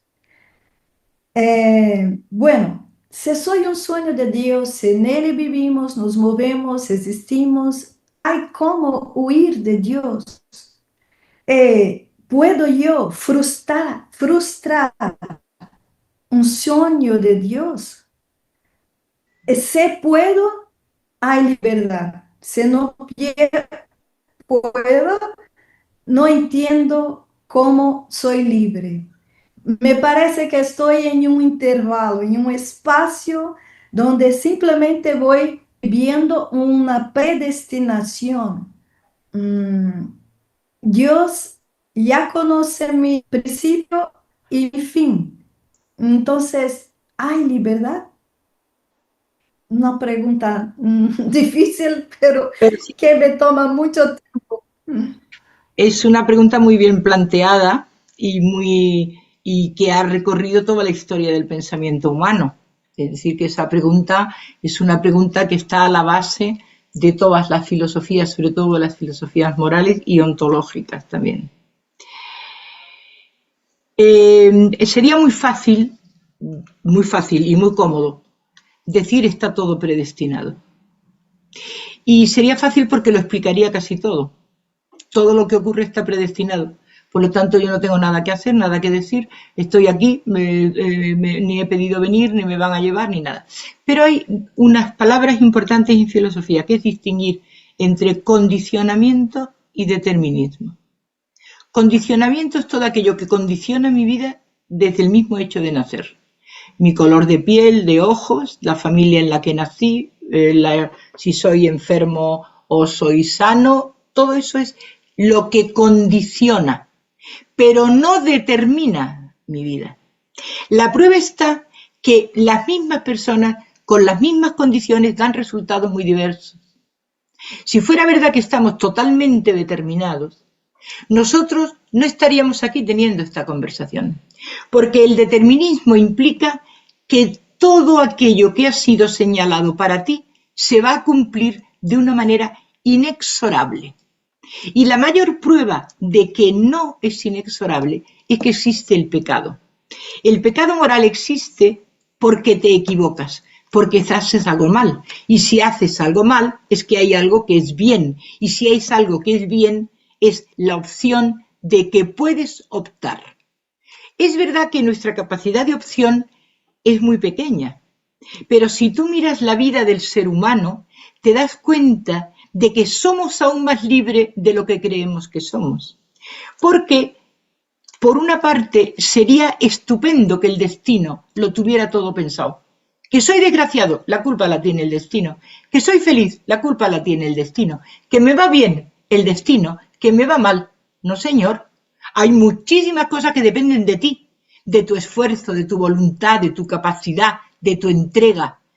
No hay todo lo que ocurre en tu vida está predestinado.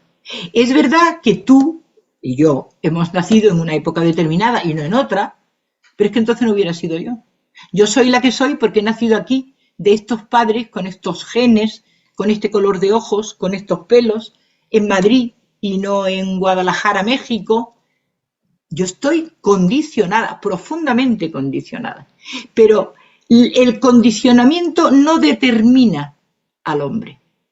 Por lo tanto, a ti la responsabilidad que se te va a pedir no es de la libertad absoluta, que no existe. Esa libertad que quería Sartre de la indeterminación, que es más bien que libertad. Es decir, no hay nada determinado, estoy indeterminado, soy como un ser al que dan un empujón, decía Sartre, y aparezco en medio de un escenario y de repente tengo que interpretar mi papel y tengo que inventar mi papel, porque los actores cuando salen tienen un libreto, responden a un libreto, usted es el bueno, el malo, el feo, el alto, el bajo, el criminal o la víctima. No, aquí no hay nada. Y además puede usted inventar su papel a medida que actúa. Invéntese continuamente. Eso sería la pura indeterminación. Pero no, eso no existe. Eso, además, no solo no existe porque eso no sería la libertad, eso sería la indeterminación del ser. Lo que existe son seres profundamente condicionados por estructuras materiales. Tú y yo vivimos aquí, en este planeta concreto, de este sistema solar concreto. No sabemos cómo es la vida en otros sistemas solares de otras galaxias, de otras millones y millones de galaxias que están poblados de seres que habitan una humanidad perfecta. Tú y yo somos una cosa insignificante aquí en un planetita chiquitillo, al lado de un sol pequeñito, que estamos en un proceso evolutivo. Y lo único que se nos pide es que durante ese proceso evolutivo empleemos nuestra capacidad de decisión, la pequeña y única que se nos ha dado. ¿Por qué? Pues porque no somos indeterminados, estamos condicionados. Pero es que condición no es lo mismo que determinismo. Mira, y la prueba está en una cosa biológica. Los hermanos biológicos, incluidos los gemelos, tienen mucha diversidad de vida y opciones morales muy diversas. Ni siquiera genéticamente están. Fíjate que los gemelos, se habla hoy muchísimo del condicionamiento genético. Yo tengo hermanas gemelas y una se quemó con una plancha y la otra estaba en el colegio y se enteró. Le dolió la mano. Y aún siendo eso así, han llevado vidas distintas, han tenido matrimonios distintos y han hecho cosas distintas en la vida. No te digo el resto de los 12, que somos 12 hermanos, no nos parecemos nada, en nada. Y nuestros padres han sido los mismos, genéticamente iguales, culturalmente iguales. ¿Por qué? Porque hay un condicionamiento, pero no hay un determinismo. Ten en cuenta que el determinismo anula la libertad y anula sobre todo la responsabilidad. ¿Por qué? Porque si yo ya estoy determinado y haga lo que haga, me va a salir todo mal, ¿para qué voy a luchar en la vida? Y si me va a salir todo bien, pues tampoco tengo que luchar en la vida porque me lo van a dar todo. No, El tema de la libertad es un tema muy espinoso, porque cuando hablamos de libertad creemos que la libertad es la indeterminación, eso de estar indeterminado. Entonces no tendríamos ni cuerpo, porque empezamos porque nuestro condicionamiento corporal es tremendo. Estamos aquí, con este peso específico, en un planeta específico, estamos completamente condicionados. Pero es que a mí se me va a pedir que yo responda de mi vida en este planeta, con este cuerpo, con esta circunstancia, con lo que se me ha dado. Es decir, a mí me han dado en el universo unos mimbres y yo tengo que hacer un cesto. ¿Sabes lo que es un mimbre, no? Pues el cestito que yo haga será grande o pequeño en función de cómo yo utilice los mimbres que me han dado. Es el tema de los talentos. A uno le han dado 10 y a otros 5 y tendrá que responder por lo que cada uno le ha dado. Pretender esa indeterminación no sería ni humano. Porque esa indeterminación total y absoluta de no tener ni espacio ni tiempo, pues seríamos otra cosa, pero no seríamos hombres. El hombre está cortado por las coordenadas espacio-temporales, las coordenadas cartesianas de espacio-tiempo. Ya eso nos condiciona el espacio del tiempo. Nacemos en una época determinada, y todo eso es una admisión de mis límites, pero también de mis posibilidades, porque yo en el siglo XXI he podido hacer filosofía, estudiar, dar clase. Si yo nazco en la España del 1800 o del 1700, te digo yo que no hubiera dado una sola clase de filosofía ni hubiera estudiado. ¿Por qué? Porque no podía, porque las mujeres no teníamos libertad. Es que la libertad es un hecho sociológico, cultural, humano, y las condiciones se pueden ir venciendo. Las mujeres hemos avanzado. Digo las mujeres porque yo misma no sería yo misma en otro siglo. Ni siquiera eso, simplemente cambiándome de siglo ya no sería yo. Entonces, el tema de la libertad es un tema complicado, tú lo has planteado estupendamente bien, porque has tocado todos los palillos, es decir, has tocado todos los procesos que se tienen cuando uno plantea el tema de la libertad. Pero es que esa libertad es inexistente. Cuando uno habla de libertad en filosofía no habla de esa indeterminación, porque no tendríamos ni tiempo, ni espacio, ni localización, ni nada de nada. Seríamos unos entes que no sé si existen, a lo mejor existen esos seres completamente indeterminados, a los que no se le puede pedir nada, por otra parte, porque al no tener indeterminación no tienen definición, y al tener definición no son ontológicamente.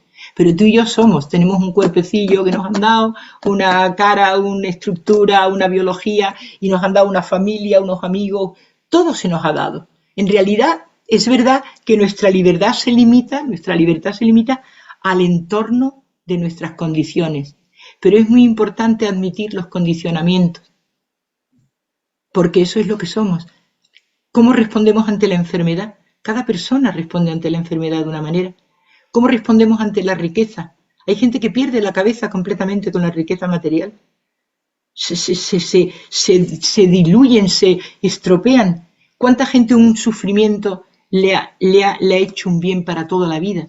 No sabemos. ¿Por qué? Porque el condicionamiento está en función de lo que tú hagas con él. Tú modificas tus condicionamientos. No tu determinismo, pero sí tu condicionamiento. No sé si te he contestado. Muchísimo, muchísimo, muchas gracias. Gracias. Es un tema de verdad que cabe mucho, mucho de lo que Claro, es un tema muy complicado. Es muy bonito. Gracias. Muy bonito. Y muy filosófico. Sí, bastante. Claro. Gracias, Helen. Pilar, cuando quieras.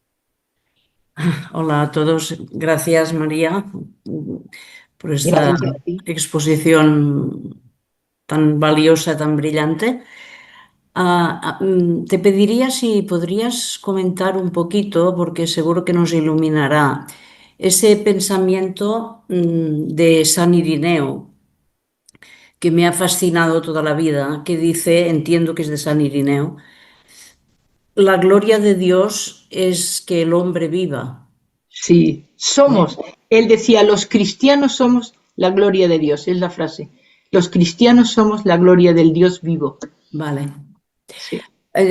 Bueno, a mí me fascina, siento que este es un Dios maravilloso, ¿no? Y que eso hace también, es esencial en el mensaje de Jesús, y como decías al principio, también convierte el cristianismo en mucho más que una religión.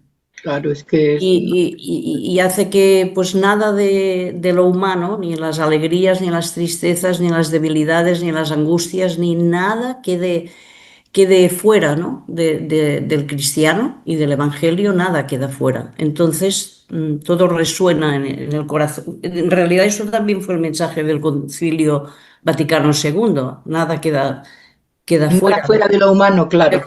Exacto. Bueno, pues eso, si nos podías decir algo sobre ese pensamiento que a mí siempre me ilumina mucho. Somos la gloria de Dios porque la palabra doxa en griego, que es la palabra gloria, es la manifestación externa de la divinidad. Y si hay algo que expresa esa manifestación externa de lo divino, es precisamente lo humano. Cuanto más humanos somos, más divinos.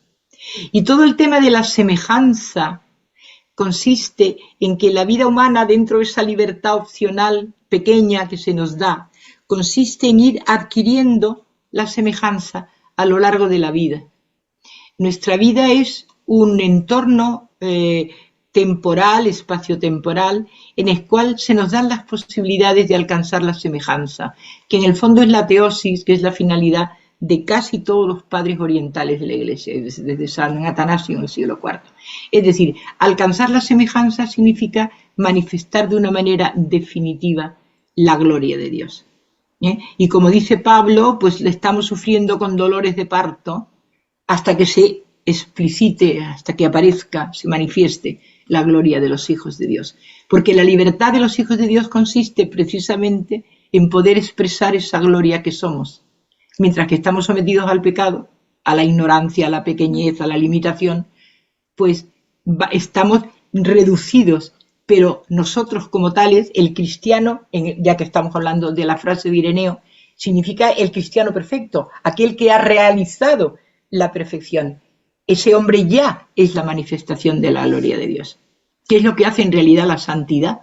La santidad de los grandes santos que conocemos de todas las latitudes, sean cristianas o no, de confesión, son manifestar la grandeza y la inmensidad de Dios. Cuando uno lee y ve la obra y los escritos de santos hindúes, tibetanos, musulmanes, te quedas maravillada de lo que puede hacer la gloria de Dios. Y por lo tanto, sí, el hombre es la manifestación. Cuando ha llegado a esa perfección de la gloria de Dios, no tenemos nada en el universo que se asemeje tanto a Dios como el hombre mismo. Por lo tanto, claro, somos la manifestación de su gloria. Gracias. Gracias. Gracias, Pilar. ¿Os parece que tenemos a Patricia? No sé cómo vamos de tiempo. Si alguien nos puede orientar. Juan Francisco, ¿hay tiempo para Patricia, que tiene la mano levantada? Sí.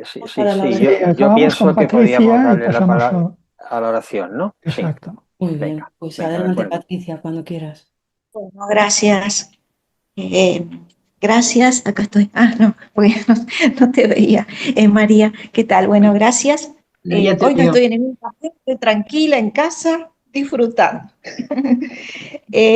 Bueno, quería preguntarte una preguntita, a lo mejor si la puedes hacer corta, porque por el tiempo, mi pregunta es a lo mejor da para largo. El pecado, en cuanto al tema de las conductas, porque a veces reducimos el pecado a un tema de conductas morales, ¿no es cierto?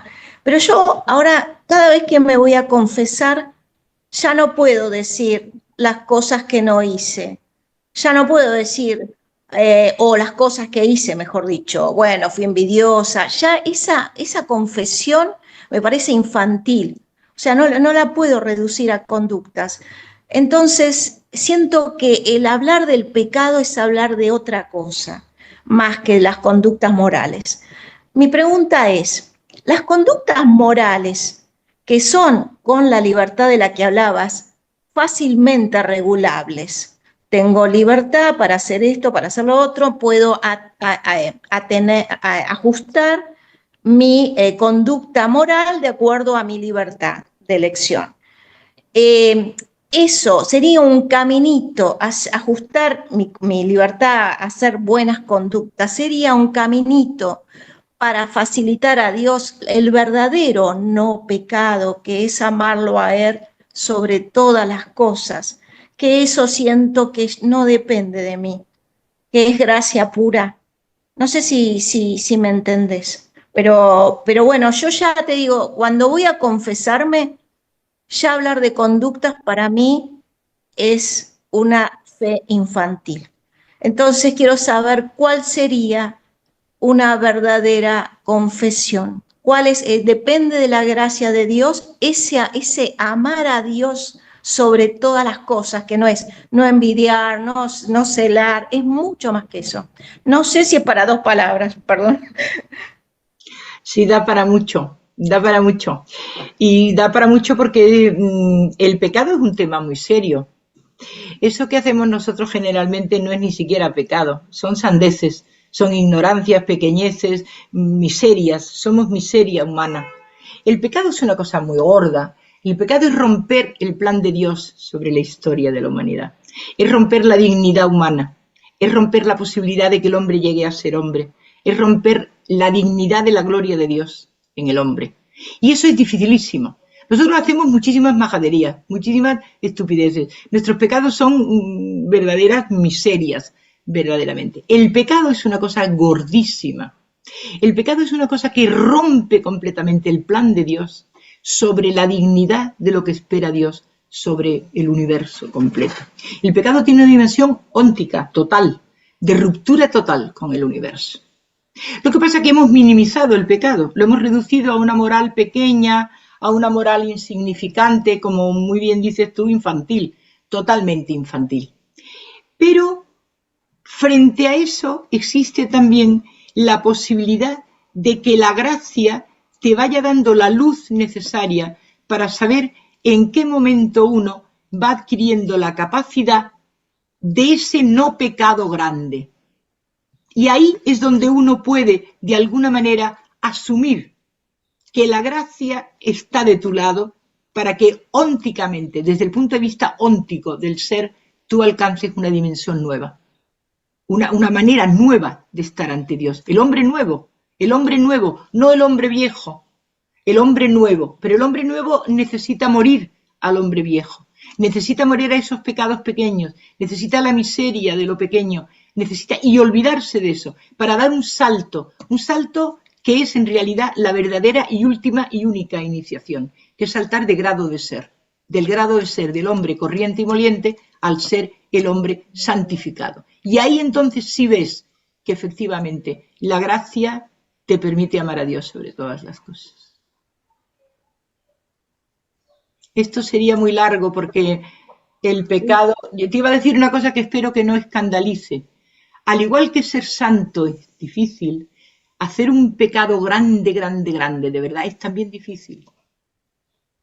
Nosotros tenemos miserias, muchas miserias, y hay algunos que sí, que cometen ese pecado que tú dices, ¿no? Un pecado grande de romper la estructura, de romper la estructura del universo, de romper lo que hay, de romper eso, claro, por supuesto, que existe, ya lo creo, pero es un salto cuantitativo y cualitativo de la moral. Está más allá de la moral que todo eso. Sin duda. Muchas gracias, María. Muchas gracias, Patricia. Muchas gracias, María. Muy buena pregunta y muy buena respuesta. Es muy tarde, ya vamos a pasar a la oración, 8 o 10 minutos de oración. Te agradecemos de todo corazón, María, todo lo que nos, no solo todo lo que nos enseñas, sino cómo lo enseñas. Muchas gracias a vosotros por tener esta paciencia. Y ahora vamos a pedirle al Espíritu Santo que encienda un fuego en nuestros corazones como el que encendió en Justino. Y lo haremos invocando el santo nombre de nuestro Señor Jesucristo. Señor Jesucristo, Hijo de Dios, ten piedad de nosotros.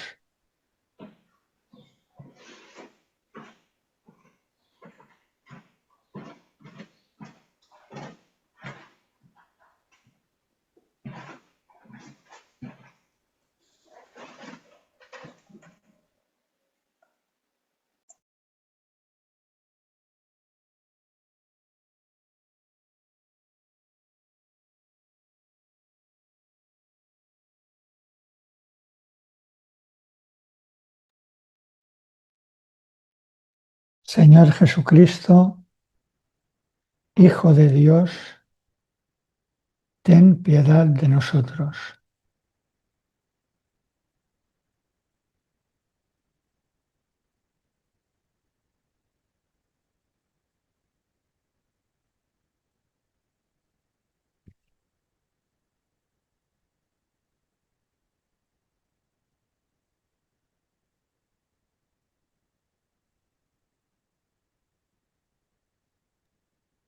Señor Jesucristo, Hijo de Dios, ten piedad de nosotros.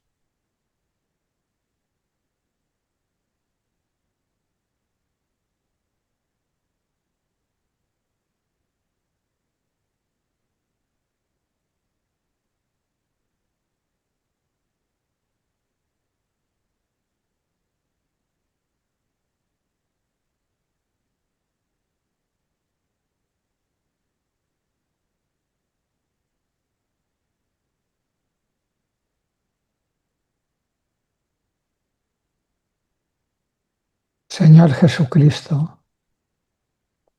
Hijo de Dios, ten piedad de nosotros.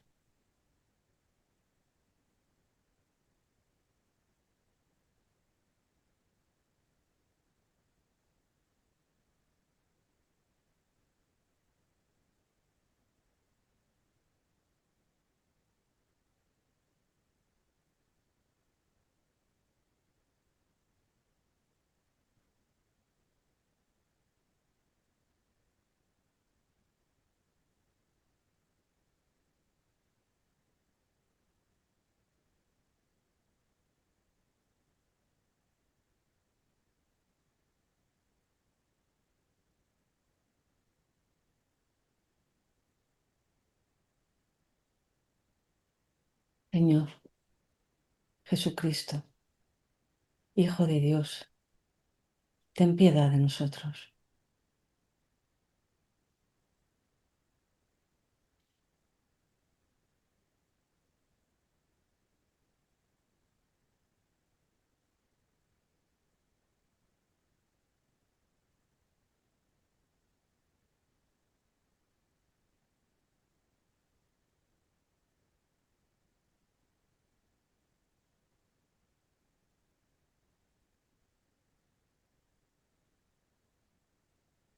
Señor Jesucristo, Hijo de Dios, ten piedad de nosotros.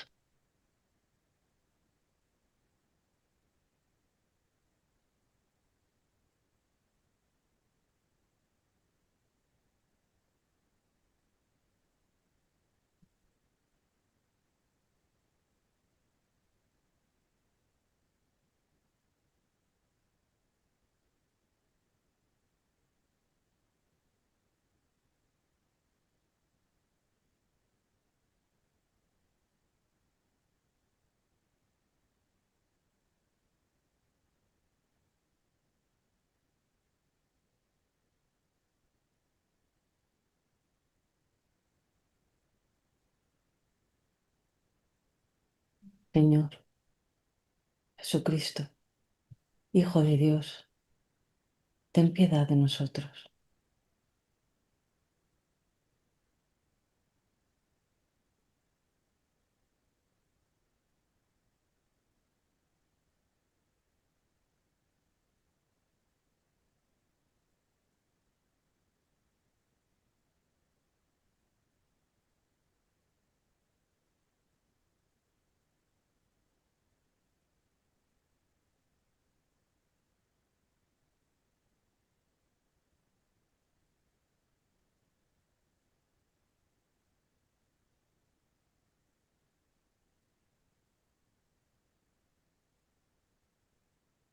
Señor Jesucristo, Hijo de Dios, ten piedad de nosotros.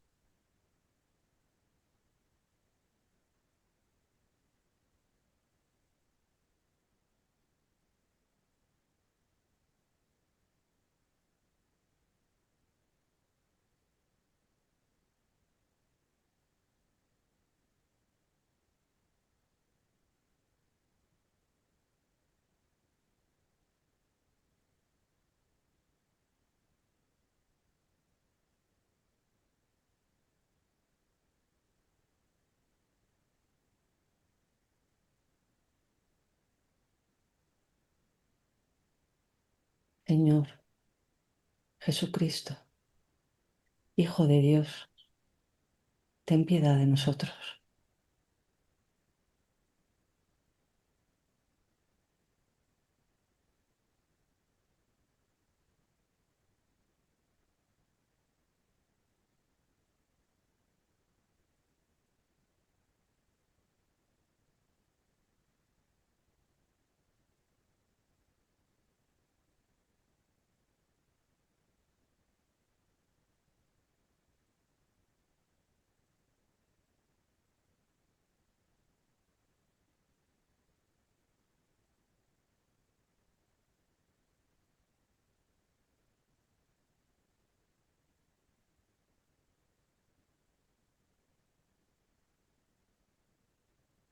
Señor Jesucristo, Hijo de Dios, ten piedad de nosotros.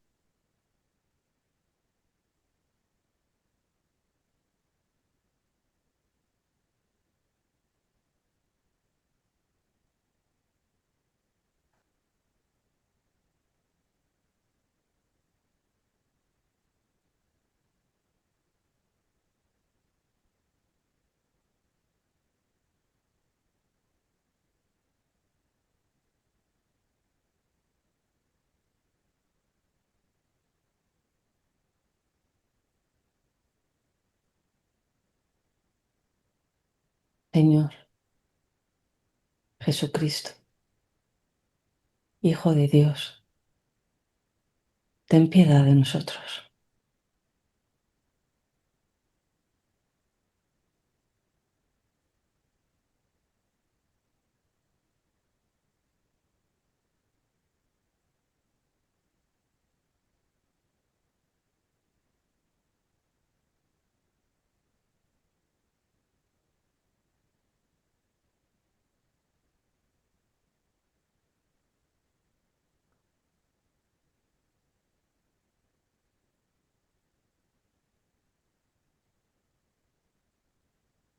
Señor Jesucristo, Hijo de Dios, ten piedad de nosotros.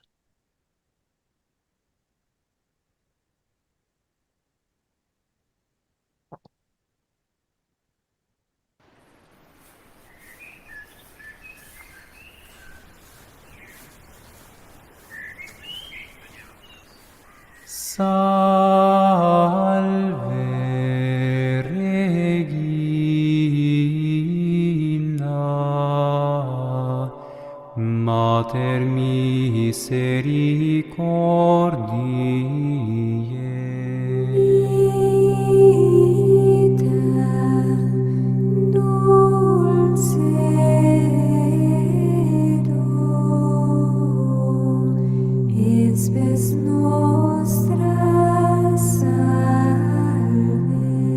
Ad te clamamus, exules Filii Eve. Ad te suspiramus, gementes et flentes, in hac lacrimarum vale.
hermanos, hermanas, muchas gracias por participar. Muchas gracias, María. Que Dios os bendiga a todos.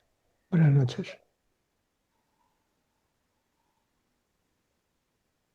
Gracias a todos. Gracias, María.